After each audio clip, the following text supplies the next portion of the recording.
kaklase ko. Pwede po mag-like and subscribe muna.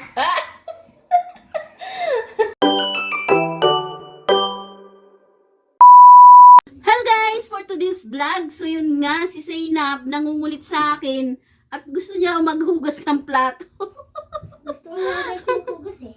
Paano kanina?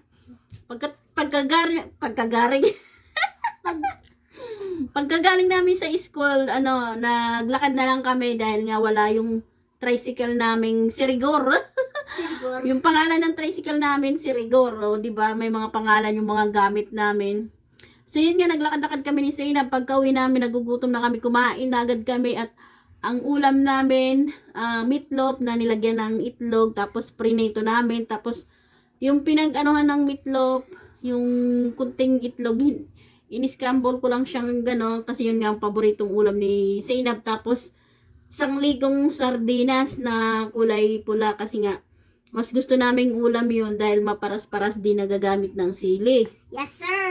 So, yun nga, kumain na kami. Hindi na nga kami nakapag-video kasi gutom na nga. Tapos pagkatapos na kumain, pumunta na kami dito sa sala. Sabi ba naman ni Zainab, gusto niya raw maghugas ng plato. Bigyan ko na lang siya kasi nga gusto niya maghugas. So, tara, maghugas tayo, Zainab. Yay! Halika na. Sabuk! Sabuk complete! Gustong-gusto niya talaga maghugas eh. Kagabi pa to. Gusto niya maghugas. Eh, yung ulam namin kagabi, sardinas pa rin. Namili kami ng 2 sardinas. Ulam namin kagabi. Yung isa kulay green kasi si Ate Mitche hindi nag-uulam ng maparas. So, titignan natin si Zainab kung paano maghugas. Yes! Oh. Tingnan nyo to guys! Tignan niyo po, magpo ka. Tingnan nyo po guys. Ayusin natin yung camera mo. Tuturuin po ako ng nanay kong maganda. Marunong ka. Kaso mga baso muna, bago yung mga plato. Ito muna, baso. Oh, anong masasabi mo sa mga batang kagaya ng classmate mo? Pag nag-watch kayong mga kaklase ko, pwede po mag-like and subscribe muna. Pag napanood ng mga classmate mo. Pag napanood nyo itong mga kaklase ko, Huwag ka magtuturo. dapat mag-like and subscribe. At share. Ay, galing naman talaga. Galing paano maghugas? Tingnan natin nga. May tuturuin mo ako, diba? O sige, kaya mo yan. Dito ka sa kabila. Hindi na naman tayo makikita ng ano. Sure. Hindi tayo makita. Okay, sure. Yung tuturuin mo sa Dito na lang pala itong camera. Nakugus mo ng kamay. Para laglag. Meh. Para maghugas. Meh. Ganito muna. Ganito. Meh. Meron ko na yun. O sige. O sige nga daw. Nakabasag. Gusto talaga maghugas ng ng plato. Ayaw din sa mga ate niya. Ano sasabihin mo ngayon sa mga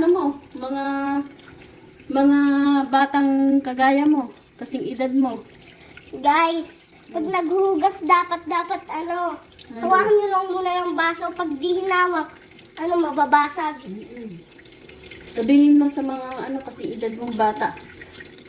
Tumulong dapat sa gawaing bahay. Oo po. Pag hindi, mahirap talaga yung nanay natin o kaya tatay.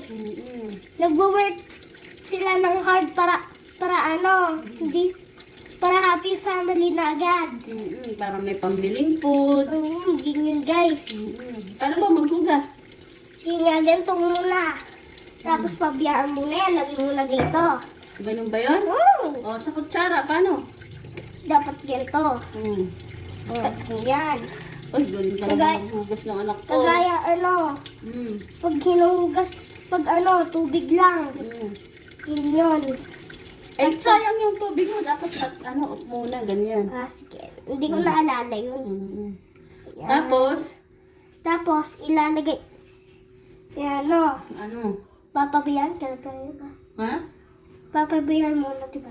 Papabayaan mo na? Itatabi mo lang. Ay, tatabi. Saan itatabi? Diyan, lagay mo dun sa may baso. Okay. Yan. Tapos, Ganito ano naman. susunod? Plato. Plato. Yung ano kasi dito guys, dati nung maliliit pa yung mga anak ko, ako lahat gumagawa. Pero ngayong marunong na sila, may tiga paghugas, may tiga walis sa labas, tuka-tuka sila sa paghuhugas. Yung isa naman, doon sa sala, maglilinis. Dito naman sa magsasaing. Basta ako lang tigaluto ng ulam. Sila na yung tigalinis ng namin, ng pinagkainan dito sa, lamesa.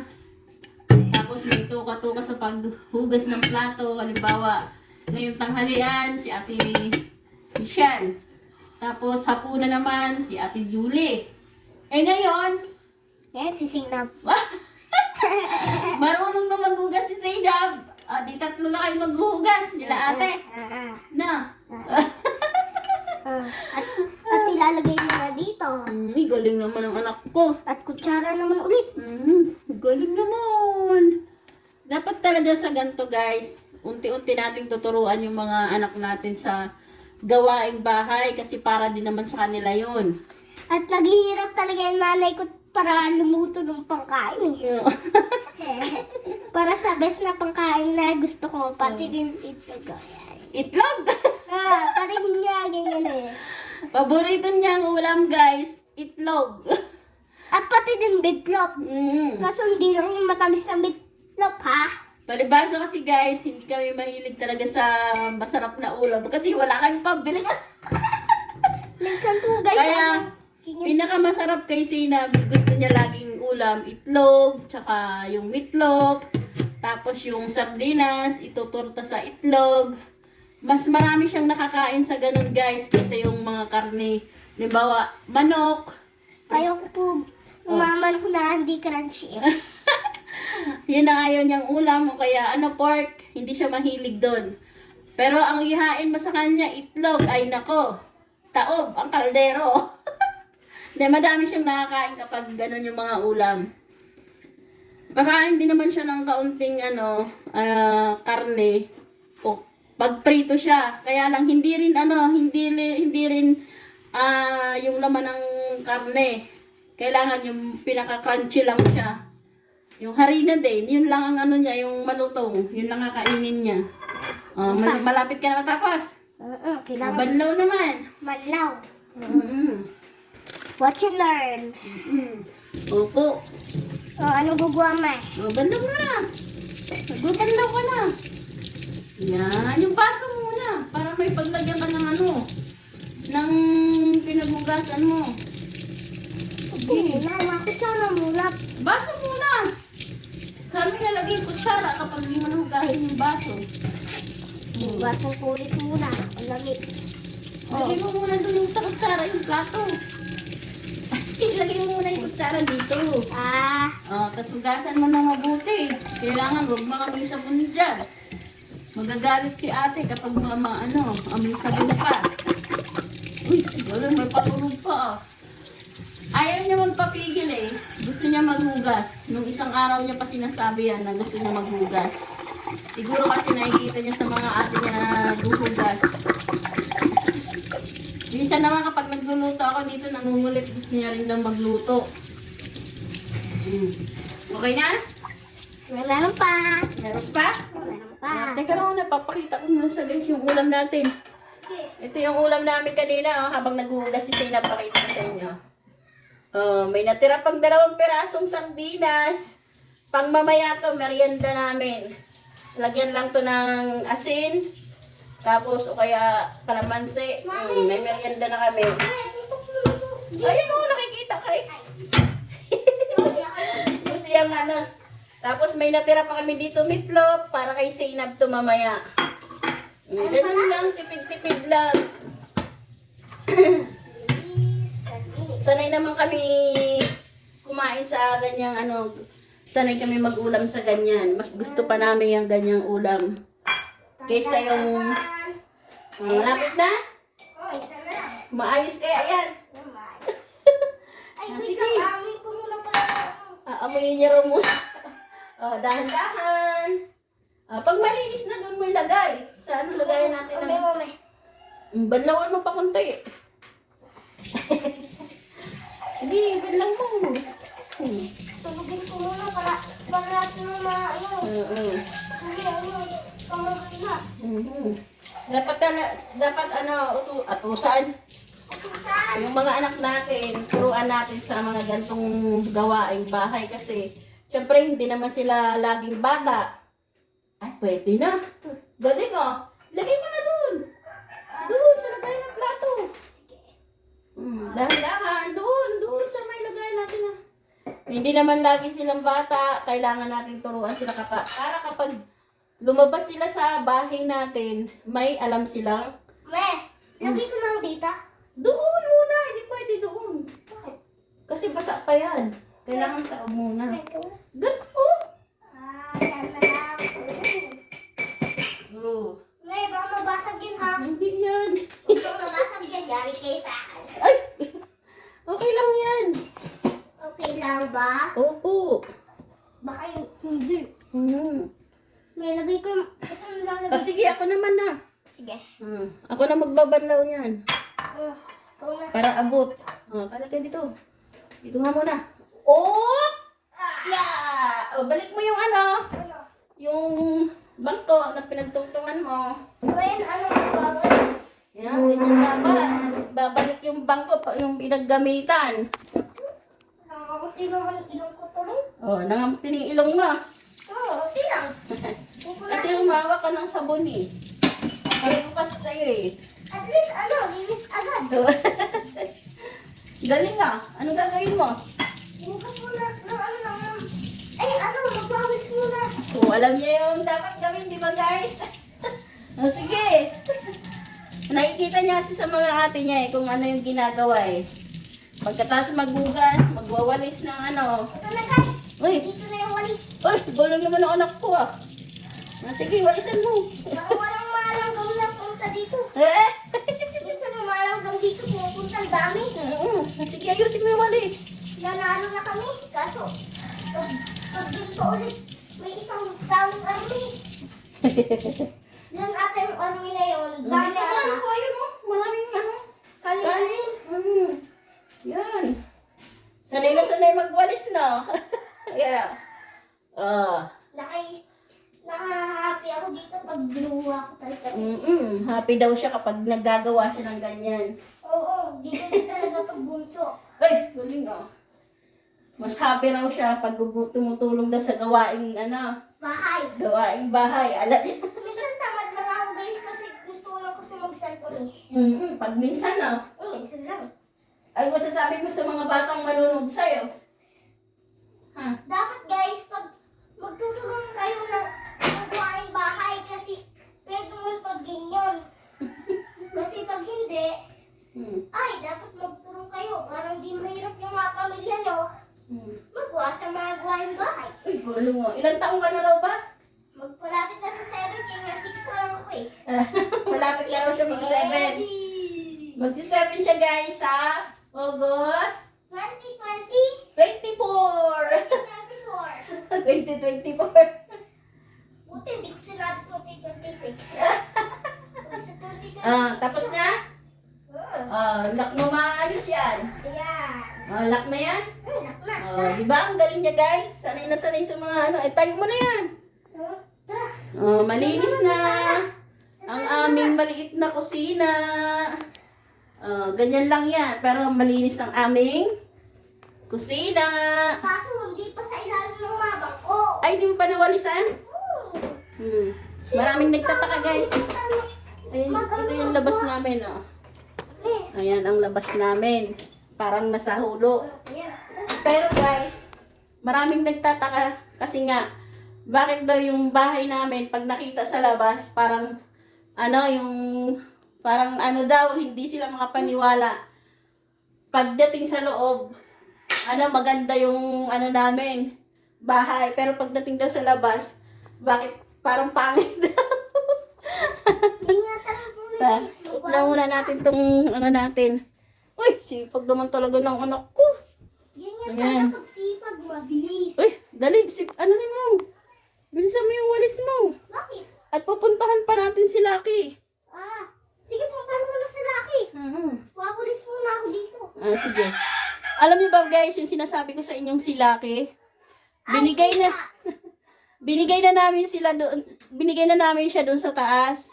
Kasi nga ayaw ko ng lalaki ay babaeng aso dahil naaawa ako kapag malaki na siya, 'di ba, mga anak siya. Me, Mm. ano yun eh? Sila kay ano pusa? Ay si ano pala, si Whitey. Whitey. Nakalimutan ko naman eh. Laki ba yun? Oo nga pala. Nakalimutan mo naman pala.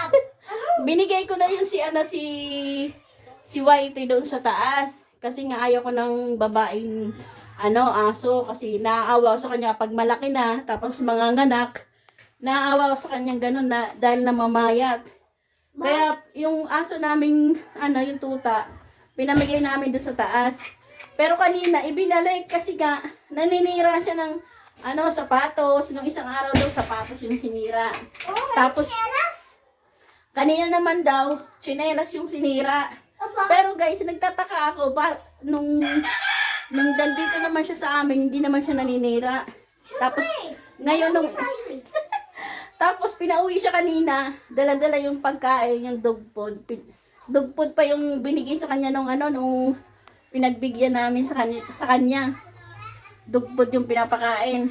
So yung kanina nga binalik, dala-dala yung dog food niya. Tapos, ito tahimik naman siya. Hindi naman siya naninira dito sa amin, guys. Ayan. Tara, puntahan natin siya. Ito. Hello, Whitey! Ito siya, guys, oh. Ayan. Hi! Whitey! Oh, di naman siya naninira. Nandito lang siya. Kung naninira to, guys, di sana sinira niya tong higaan dito ni Kuya JJ, oh. me, tapos na ako magwalis. Pinapatayo ko lang muna yung bracelet ko na may cross. O talagang hinahanap niya lang yung dito, kaya nagpa-uwi siya. Kaya siguro naninira siya noon dahil gusto niyang umuwi dito sa amin. O kaya mabait naman siya. Wala naman siyang sinira.